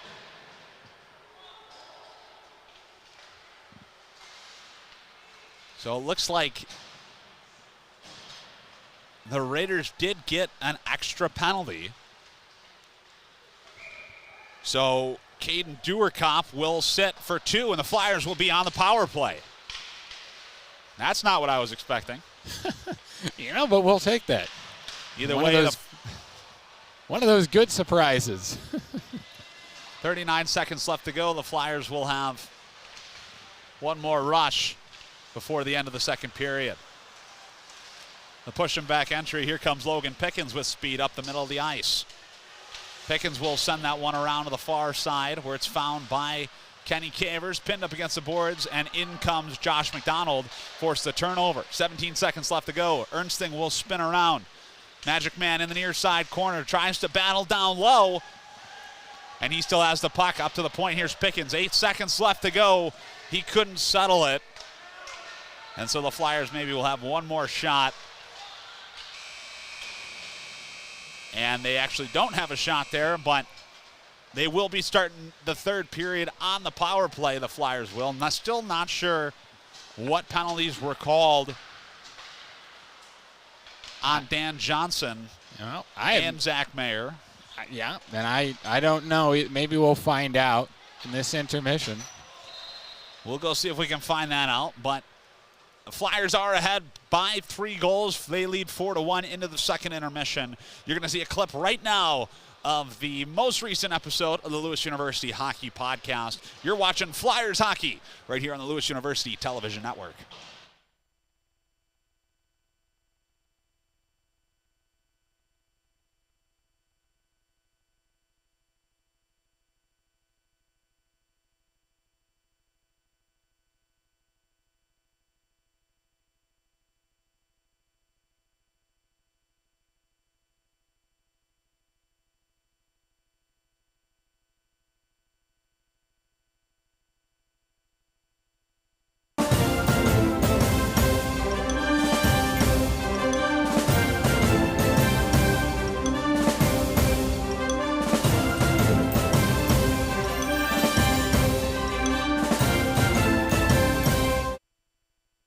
Yeah, you were really excited. And I was happy to hear that people are actually excited to come on, because I'm just, I'm excited about it. I don't know. Well, I think as I'm walking around the locker room, guys are like, so, when's it going to be my turn? Hey, I hear this is going on. Am I going to come up pretty soon? Well, that's good. I'm glad. It is good. Yeah, I listened to the previous episodes. I liked all of them. I like listening to people yap. I like it. Good. Yeah. Which one was your favorite? I'm going to put you on the spot. I had to say Logan Pickens. Yeah. 2 Logans, but I had to say his was probably my favorite. Okay. He's just so monotone too. So like, listen, like sometimes he doesn't like. So you use it to go to sleep? Yeah. There you go. Yeah, he could probably do ASMR. I could listen to it. Yeah. Well, I wanted to talk to you mostly about choosing to be goalie and where that decision came from. I guess we could start there, just because I think that's just a bold choice, right? Is that where you started playing? Was goalie? No. So do you want me to go through my whole hockey journey? I mean, because I'll be honest with you, just to give you a little insight, it's not long. I'm not like everybody on the team. Okay. So I started a place, Southwest Ball Hockey. I'm pretty sure that's in Allsip. Yeah. Started there when I was about 12 years old. I played forward. I liked playing then. And I had a friend of mine who was my goalie, and he's my best friend. He played goalie for the club team or the house league team at Arctic. Yeah. And I remember going to watch him play, and I made a comment where I was like, "Oh, I thought you could have saved that, dude." And he's like, "Well, it's not that easy." And I'm like, "Really? Like, I think goalie's pretty easy, like watching you back there." And he's like, "Really, you want to bet?" So we put a $20 bet on it. And at this point, I'm in 8th grade. So the first time I skated was 8th grade summer at like one of those intro to hockey to play goalie. And it was brutal. So I walked away with a little shallower pockets. I lost the bet. And then I liked it, even though I sucked at it. And I decided to go tryout for Sandburg. So I think probably like my 5th time skating as goalie was at a tryout for Sandburg. Wow. So barely played my freshman year, but we were horrible anyway. So it didn't really matter anyway. So played there, had some injuries while I was at Sandburg. Broke my leg going into my sophomore year. And then I in hockey? know that. Yeah. I got in a car accident. Okay. Yeah. And then had to I mean, rehab. not okay, but Well, I know. that's terrible. But then I rehabbed, came back, and then I'm actually the only goalie captain that I know. Yeah, I was a captain at Sandburg. Really? Yes. Okay. So I got the C. Wore that for a year, and then I tore my meniscus going into my senior year. Now, I guess the big thing I could say about, not saying like I'm glad it happened, but the whole like COVID shutdown thing was that our season got pushed back a while. So I was rehabbing the whole time. And then I got to play a few games there, and then it was kind of that decision on, do I want to play college hockey after that? And I decided I wanted to play more. So yeah, basically I started playing goalie when I was like, what'd that be, like 14, 15. So I got no like shitty hockey stories. I don't got like any of the hotel stories when you're like a little kid or something like that. I don't got those stories. Wow. I feel like I didn't know that you started playing hockey so late. Yeah. Everybody gets kind of amazed when they hear me say that. That's impressive, man. Especially goalie's hard. I mean, I was telling you a little bit, but I also started at Arctic and once upon a time and Might Hockey or whatever, that was when you all rotated to play goalie. And when it was my turn, I was like, yeah, I can do this. Never again. We lost 11-2. It was not good. Goalie's hard. It's a lot harder than it looks. I'll give you that. Yeah, so props to you. There's definitely got to be a little bit of crazy to decide to fully play goalie. Yeah. A little bit. Just a little bit. And so, I mean, did you just immediately know this is the position that I want to play? I mean, I don't know, because playing forward, while it may be like, sure, like the better players, you're under the spotlight more. I mean, as goalie, it's just like when you make like a save or something, and like people are like, oh yeah, like good save or something like that. I'm always like, oh, that gets me like riled up. Like, let's go. Yeah, I don't know. Like I used to play basketball when I was little, and I always played center, and I was like a slightly taller kid. So like whenever I got like a block or something, that was like the same reaction. I was like, oh yeah, good block, man. I'm like, oh, it gets me fired up. Like, let's go. It was kind of fun when I came here for the first time and I meet the 2 returning goalies. I go up to them and I'm looking straight up into the sky in order.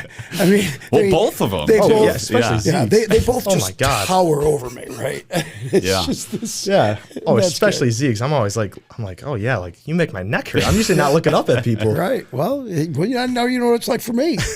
Well, at least now I have people that I can be eye to eye with here, because normally I'm looking down at everybody. So meaning me. Well, it's good to know he's looking down on me. Well, no. Yes. But yes. So you started out playing ball hockey. Ball hockey is tough too. I played a tournament Southwest ball hockey because my one friend was super into it, And that's way too much running for me. So how'd you get into doing that? That was kind of the same thing with the same friend who got my $20.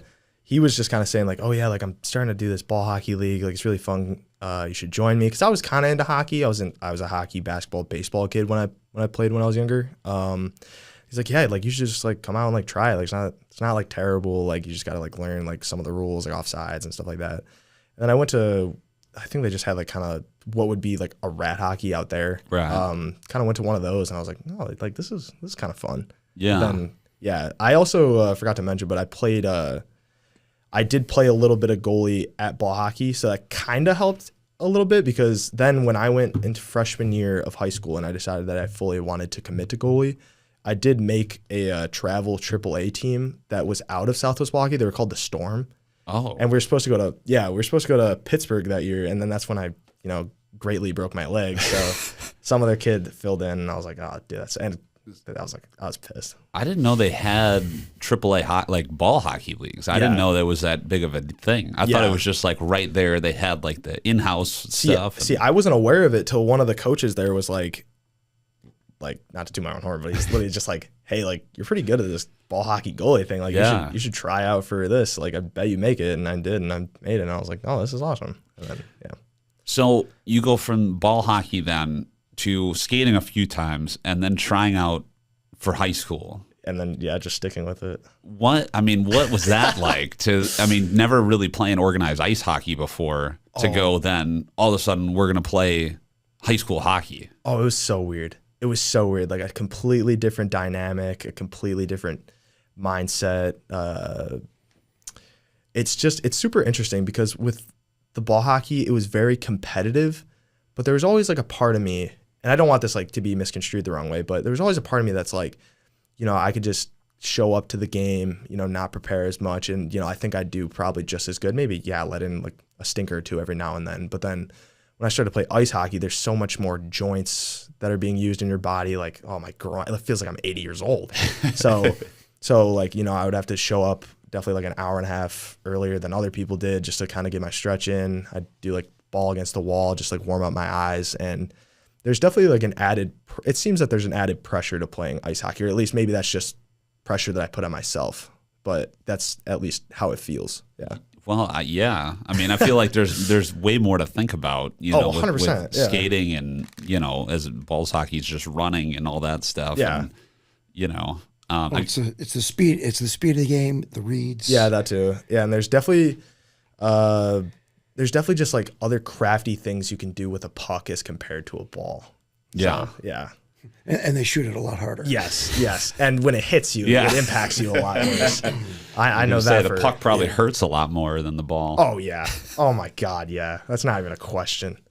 So, I mean, was there any, what was your biggest challenge going from ball hockey to ice hockey then? When, was it the fact that it was on ice, or was it more like understanding the game flow and, playing for organized high school? And I'll give a cliche answer. I'm going to say it's everything, but I'll kind of walk through it a little bit. Obviously, the skating part. Oh, my God. When I first got on there, my dad actually has a video of me the first time I ever skated. I'm wearing a Tara Vinen jersey when he was on the Hawks. Well, welcome back. We're gonna need that for the stream coming up here. We're going to need that for the stream. You could send that to me. Thank you. And I'm skating and I'm so brutal. Like the typical, what are they called? Like benders, right? Like me when I skate. That's what you're looking at.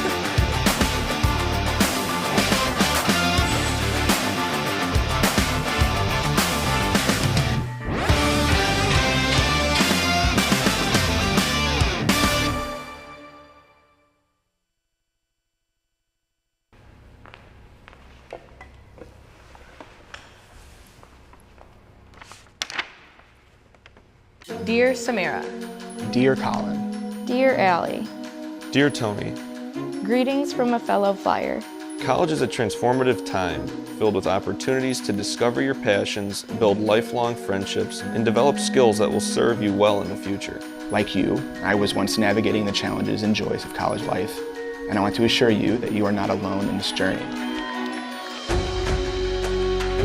Lewis University is a community that cares deeply about its students. Whether you are a first-generation college student a working professional returning to school, or anywhere in between, know that Lewis is here for you.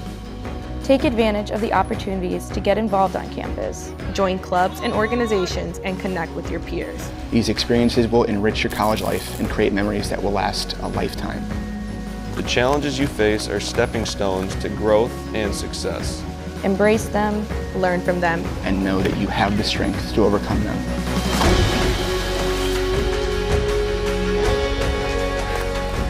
Hold on to your dreams. And stay true to who you are. You have the potential to make a difference in the world. And Lewis is the perfect place to start that journey. The world is waiting, and we are all cheering you on. Brianne Mayer, class of 2017. Tammy Billings, class of 1997. Mary Kramer, class of 1989.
All right, welcome back to the Lewis University Television Network for period number 3 of Flyers hockey. Logan Kapp alongside Matt Carlson.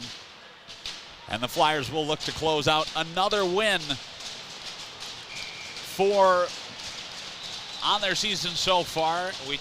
I don't know if we touched on it yet, but the Flyers in regular season have not lost in regulation. So they look to continue their win streak they've been on. They won the most recent 3 games.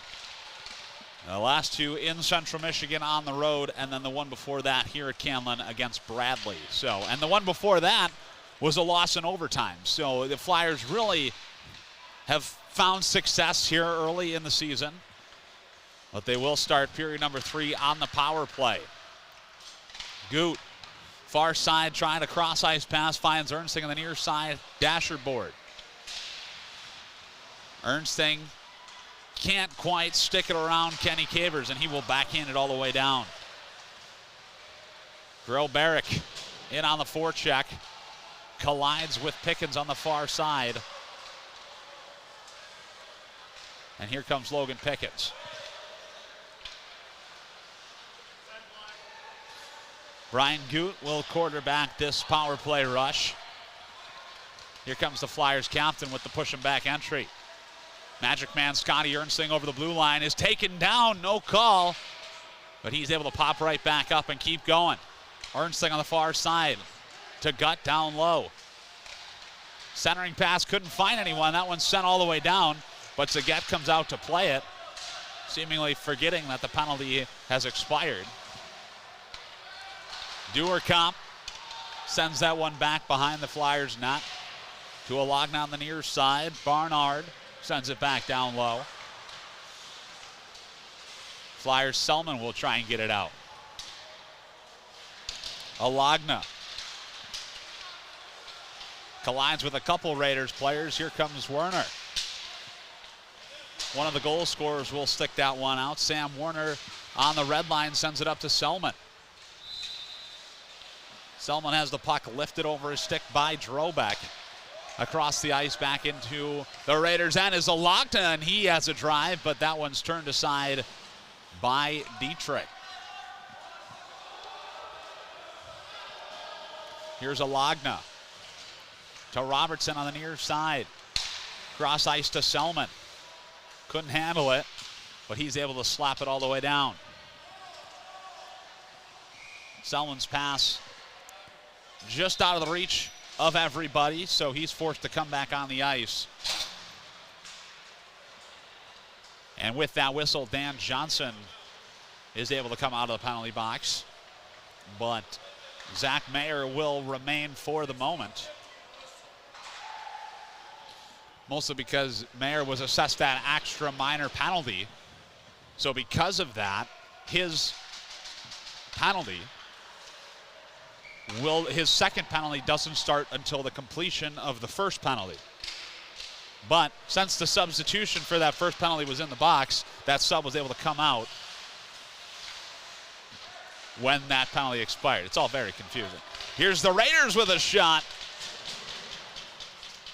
And that one's sticked all the way out by Selman. Again, the Selman has iced the puck. And so the Flyers still cannot change lines after that icing call. So Selman, Robertson, Morefoot, and Omer are forced back onto the ice. And that's only going to continue this somewhat slow start the Flyers have had to this third period. Morefoot will ring it all the way around. It does squeak its way over the blue line and is touched by Aiden Callahan. So finally the Flyers are able to make a line change. Callahan will slingshot that one up the boards. Here come the Raiders into the Flyers zone. Sent down low where Logan Maddox is in. He's got it in the far side corner on the Flyers end. Down low to Bernard. Has it poked away by Ricci. But Cavers and Bernard are in the near side corner to battle for it. Puck is slapped back on net by Groh-Barrick. And the Flyers struggling to get this one out. Here comes Logan Stumpf with speed up the right wing side into the zone. Logan Stumpf will stop and is closed off there by Gavin Harubi. And Fronte tried to come in and center, but couldn't find anyone. So it gets lofted back into the Flyers' end by Christopher Bernard. But that one does hit the rafters here at Callan this time, so we're going to see a face-off in the neutral zone. And then the Flyers looking to come back out in this third period. Maybe a bit more energy, but we're starting to see that team that we're used to seeing last year where they'd come out in the second and third period with a little less energy. And, they started the second period that way and then were able to pick it up, picking up a goal as well. And we'll see what they can do this time in period number 3. Flyers looking to maintain some of that momentum they had early in this hockey game. Again, last year we saw it happen numerous times where Flyers would get scored on and then immediately fall flat on their face. So they're looking to not do that here today. I think they've done a good job to recover after the first goal by the Raiders. They're still looking to answer to that goal here in the third. Scotty Ernsting in the near side corner is pushed off the puck by Kenny Cavers. He still has it though. The Magic Man, Scotty Ernsting on the point. Toe drag around one. Ernsting's got it on his forehand. He tried to walk to the middle, but was shut down by Cavers. And he's able to backhand that one out. Again, Kenny Cavers, a 6'5" defenseman from San Jose, has been a staple of MSOE hockey for the past couple years, as Ernsting had a pretty good opportunity right there. I saw the space, low glove side, tried to backhand it, but just couldn't find the opening. And that almost actually fooled me for a second. I thought he had that. There was a space there. It almost looked like it trickled in, but somehow Dietrich was able to keep it out of the net and keep his team only down by 3 goals. Here's Sam Warner. battling in the near side corner. The Raiders will slap that one all the way out, and it will go far enough to cross the goal line, but not far enough for an icing call, in the opinion of the linesman. Here's Caden Ulmer. Will speed through the neutral zone. Here comes Ulmer on the right wing side. Is taken down on the blue line by Sebastian Pacocha. I think they also took out the linesman there, who is wearing significantly less padding, I might add. So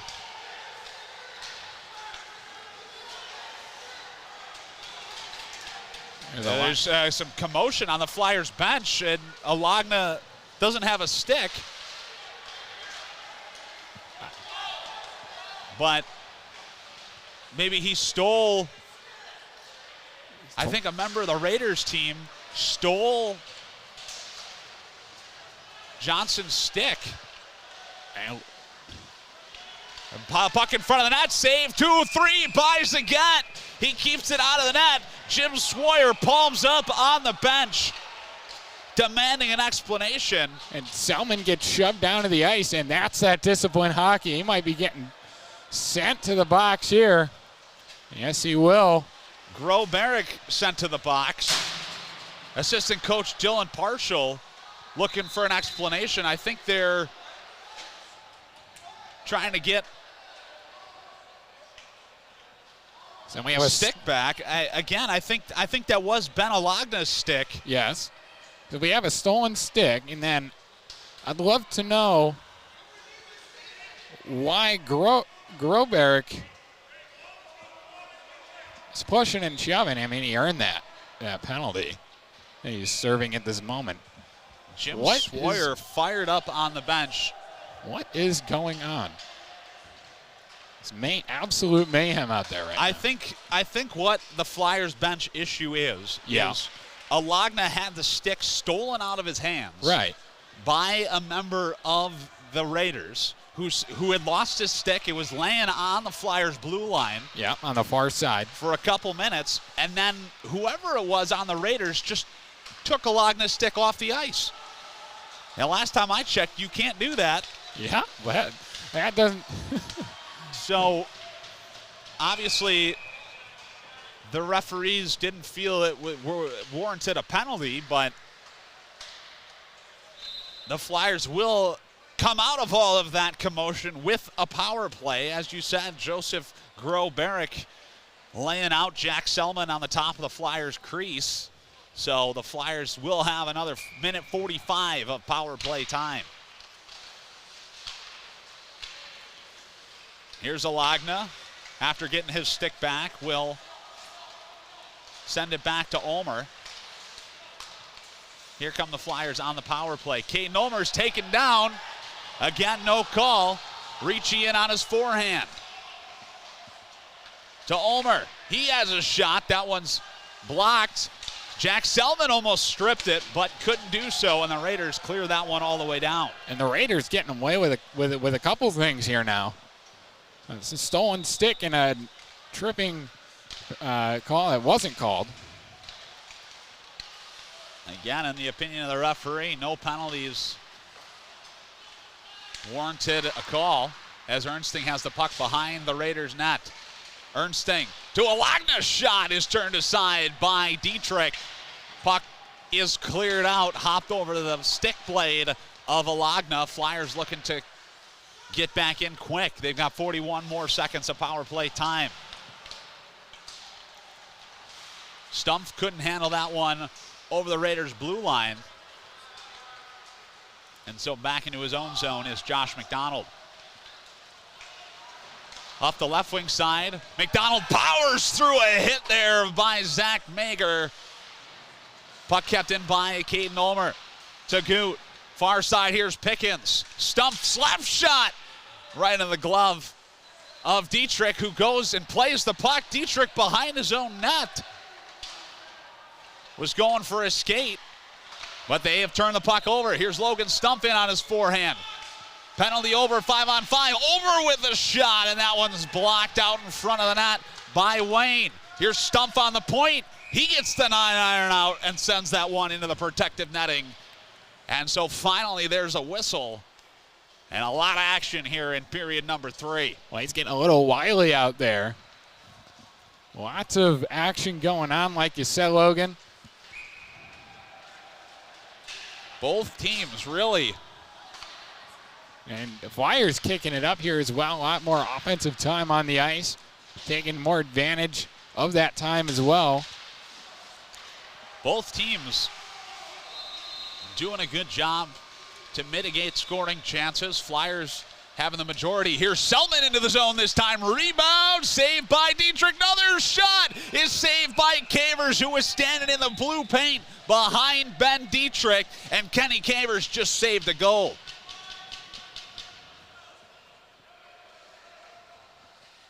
I mean, my goodness. And there we go. That net now comes out for its first time in the game. Well, a lot of action going on the Flyers' offensive side of the ice here. Again, Flyers in the driver's seat.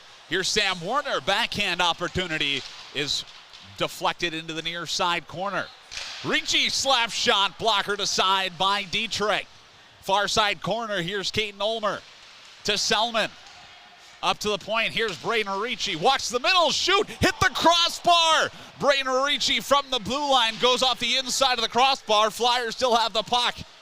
Werner to Morefoot on the hash marks. Centering pass, couldn't find Selman, who was wide open in the slot. Another shot by Ulmer is turned aside by Dietrich.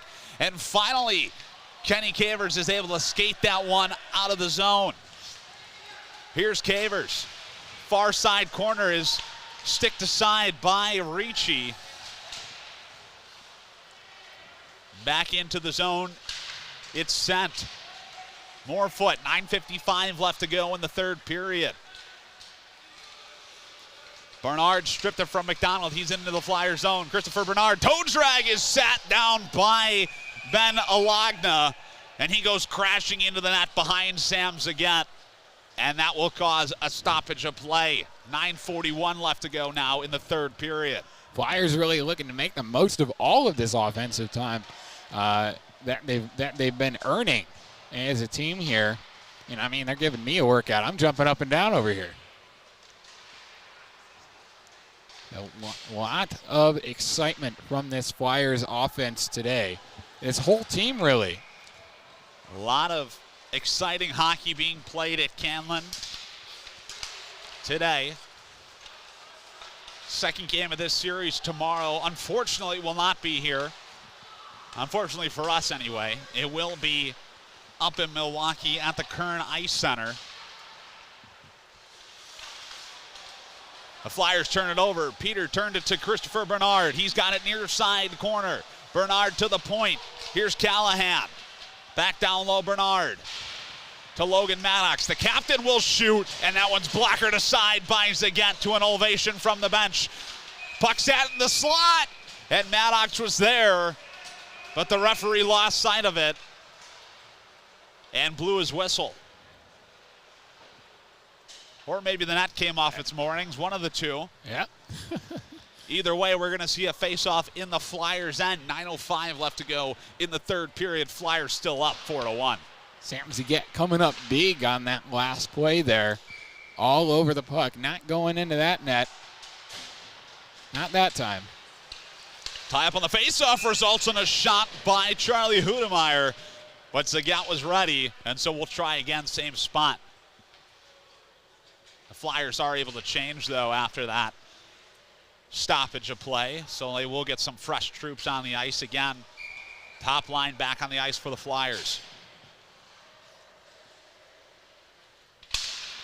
Puck is dropped, won by Ernsting to Robertson, who will backhand that one right up the middle of the ice.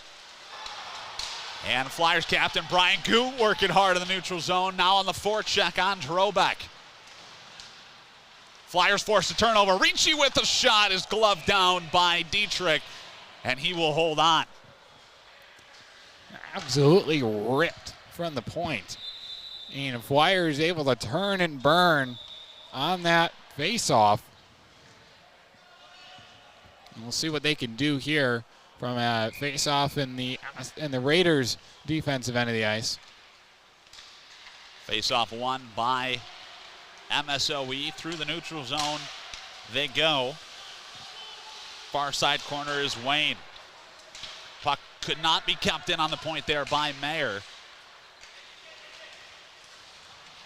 And the Flyers really looking good in the neutral zone. Honestly, both in transition, their transition play, you can really tell that's something they've been working on in practice. Their breakout through the neutral zone as that shot is soaked up by Dietrich, but their neutral zone play, I mean, even obviously leaps and bounds ahead of where they were last year, but even from the first time we saw them here at Canlan to today, their play through the neutral zone has improved. I don't know if you feel the same way, but I really think that that has been a focus point in their practice plan. As that opportunity is saved by Zagat. He went sliding into the corner. It looks like a strap has come off his helmet. Zagat still in the net for the moment. Far side is Morefoot as he kicks that one ahead to Sam Warner. Traffic jam in the far side is found by Maddox. Shot squeaked through, and that rebound was cleared by Alagna. Ben Alagna saved a goal. Ben Alagna maybe putting on the pads there himself. An amazing diving play to keep that puck from going into the back of the Flyers net as it comes off its moorings again. And I think it is just that net. I don't know if you've ever tried to play goalie, Matt, but this is something, again, we talked about with Christian Rohr on the podcast on when we recorded this yesterday, but goalie's not that easy. So Sam Zagat making it look easy today as he has another stop right there, but that right is the hardest position on the ice, in my opinion, by far. And, you know, the only position I ever played in terms of goalie was in soccer when I was a kid. It's the same way. It's a hard position to play. Maybe the net isn't coming out from the ground, but it is a hard position indeed. And obviously that translates into hockey as well. That puck is sent up into the protective netting by Ricci, so we'll try again in the Flyers zone. 7:20 now left to go in the third. Flyers solidly ahead 4-1. I'd say in control of this game. Looking to hold on, maybe add on to this lead. They've definitely dictated the pace of play for the majority of this hockey game. Now the ultimate challenge is if they're able to skate the last 7 minutes. Quite possibly the biggest challenge they've had yet today is finishing this hockey game. But if they can continue to play in the offensive zone as they have for most of this period and most of this game, I think some of those opportunities will come a knocking. Puck found by Fronte, who will spin around and fire, but that one is wide of the net. Cleared out by the Raiders.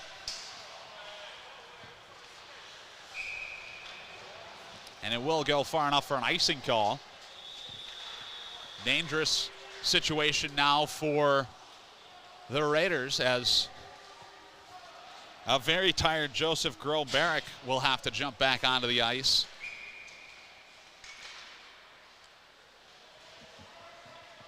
And a face-off is won by the Flyers. Braden Robertson will send that one down low. Goot couldn't handle it, so it's sent off the glass and out, where Robertson is back to retrieve. Alagna will start the breakout. Here's Goot to Ernsting. He will turn on the Jets and burn into the zone. Scotty Ernsting behind the net on his backhand. Just pushes away from Zach Mayer as that shot by Robertson hit the side of the goal frame. Hudemeyer down low behind his own net. Will turn it over. Ben Alagna on the point. Walks in, shoots. Saved by Dietrich. Rebound. Can't be found out in front of the net. Dietrich sitting down. Puck is found in the far side circle. No whistle. Ernsting was tangled up with someone out in front of the net. We play on.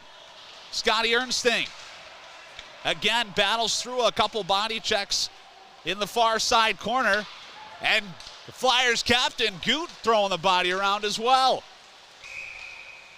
Pickens tried to drag it on the blue line, but could not get it in before the skaters. So an offsides whistle has commenced, and we will see a face-off outside the Raiders' blue line. 5:28 left to go in the third period. And once again, I think cooler heads prevailing on that last play. Plenty of opportunity there for things to get any worse physically. I honestly feel like if this is going to be the Flyers' strategy, which I know it is, in many conversations that we've had with their head coach, right, that has to be a conversation you have with the referees before the start of the hockey game. You have to have that conversation. They have a couple people out during warm-ups, and you have to say to them, have your captain say to them, listen, it's our game to not retaliate. So you got to protect me, as we got another penalty coming up to the Raiders, as Caden Peter just took a big body check on the far side dasher board there. But again, I feel like if you have that conversation with the referees before the start of the hockey game, then that'll be something they'll be looking out for, you know. That was Francis Belmonte who had that hit on the far side hash marks on Caden Peters, so he will sit for 2 minutes. Or he will sit for longer if he was assessed a 10-minute misconduct penalty.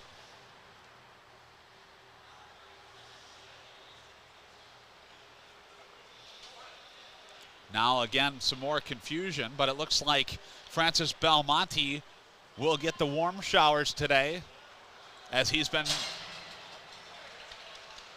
exiled from this game. Not sure if he was assessed a 2-minute minor and a game misconduct. That's interesting. Not sure. Either way, the Flyers will have a 2-minute power play. They will set it up. Ernsting tried to feed Goot, who was ready for it in the middle, but it gets cleared all the way down. 20 seconds gone on the Flyers power play. 4:30 left to go in the third period, as the Flyers look to get their 4th win in a row. Here comes Ernsting with speed into the zone, is shut down by Cavers. As Goot has the puck, Stumpf now on the near side point. Will turn and fire, and that one saved by Dietrich. Rebound to Pickens on the far side. Logan Stumpf winds up, slap shot. Goes off the end of the glove of Ben Dietrich. Near side corner is Goot. Centering pass, can't quite find Pickens, or rather he couldn't get all that shot. Here's Ernsting. Still has the puck. Will sachet down low. Scotty Ernsting still has it. Tried to send it behind the net, but it's intercepted by Cavers, who tried to fire that one all the way down, but Logan Stumpf could glove it with some pain. Looked like it hurt just a little bit. As again, the linesman gets taken out with that big body check on the blue line. And again, the Raiders clear that one all the way down. As we said earlier, though, referees and linesmen not wearing that much padding, so it hurts a lot more when you fall down as a referee, and I can attest to that one. That you can. 3 minutes left to go in the third period. 5 seconds left on the Flyers power play, as Kenny Cavers will start the rush. Power play over, 5-on-5 hockey. Raiders are in, shot saved by Zagat.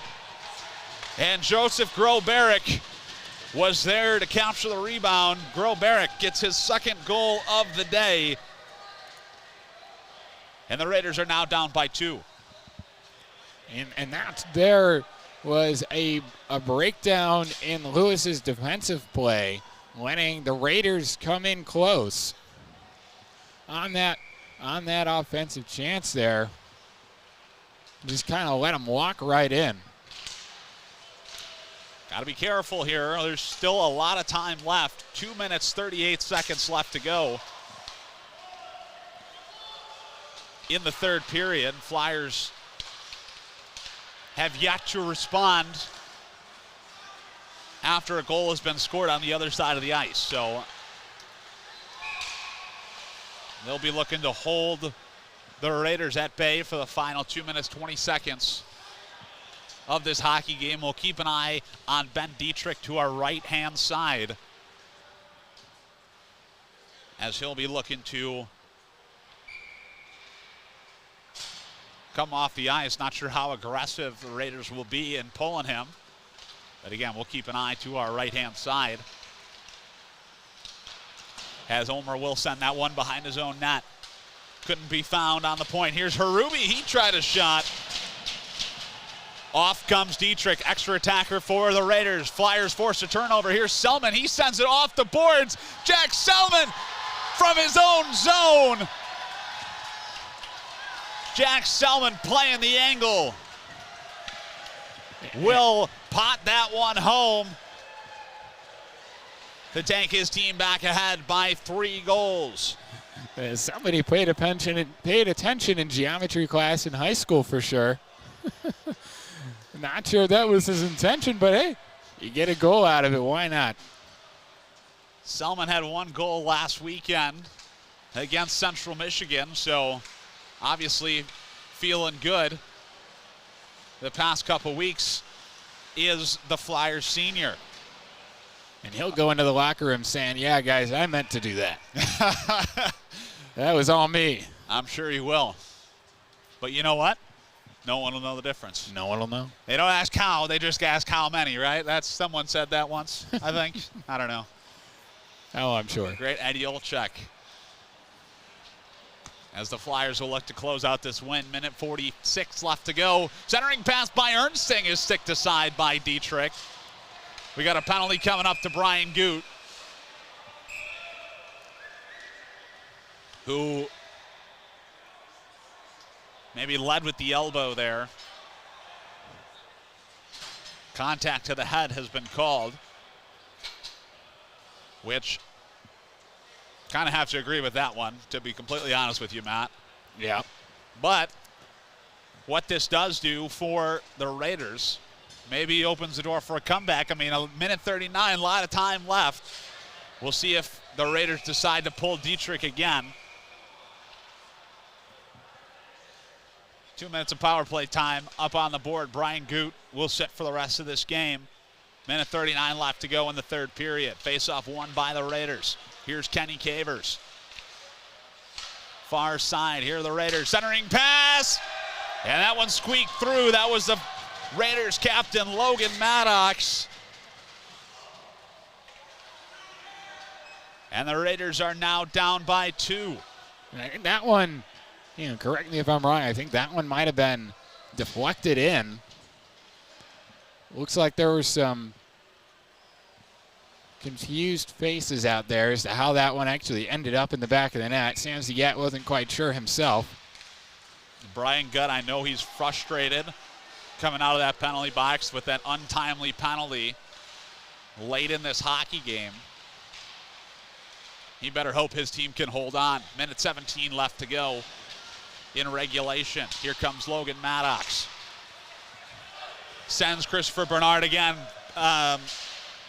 Ben Dietrich is off the ice to our right-hand side, extra attacker, and a big body check by Caden Ulmer as that puck is lofted out by Ricci. Under a minute left to go. And that one did go far enough for an icing call. So now we're going to see a face-off in the Flyers' end with 53.5 seconds left to go. And let's see if the Flyers can work the angles once again. Try and grab another empty netter off the face-off here. Sent Jack Selman out. He is out there, as Fronte was not on the ice. 5-on-5 or 5-on-6 hockey rather. as the Raiders have that extra attacker. Selman again, couldn't find it.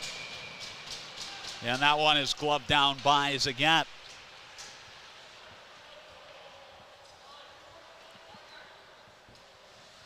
We'll see if Jack Selman gets another try at it, as we're going to see a face-off again. Far side face-off dot in the Flyers' end.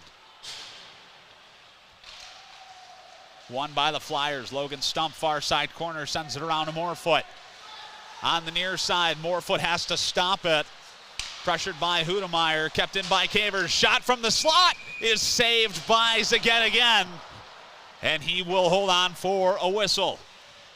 Flyers being pressured in their own defensive end of the ice here, trying to hold on to this lead.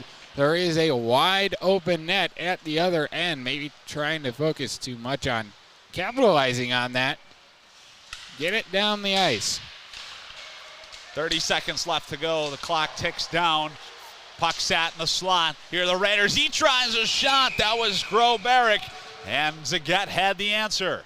Zagat coming up big once again. Just being pelted with shots late here in the third period. Groh-Barrick and Wilninski near side faceoff dot. Won by Groh-Barrick, and another shot is saved again by Zagat. Now 4 seconds later after the last one. They're just wearing them down. The Raiders are trying to do anything they can, throw everything on net to try and score a late one here, as that faceoff is won this time by the Flyers. Sent up the near side boards by Ernsting. Centering pass. Another shot is saved by Zagat again. Behind the net is Belmonte. Far side traffic jam. Bernard is there along with Schoenfielder, and that will do it. Flyers have earned another win. At home with some fisticuffs after the horn sounds. Either way, the Flyers extend their winning streak to 4 games here at Canlan.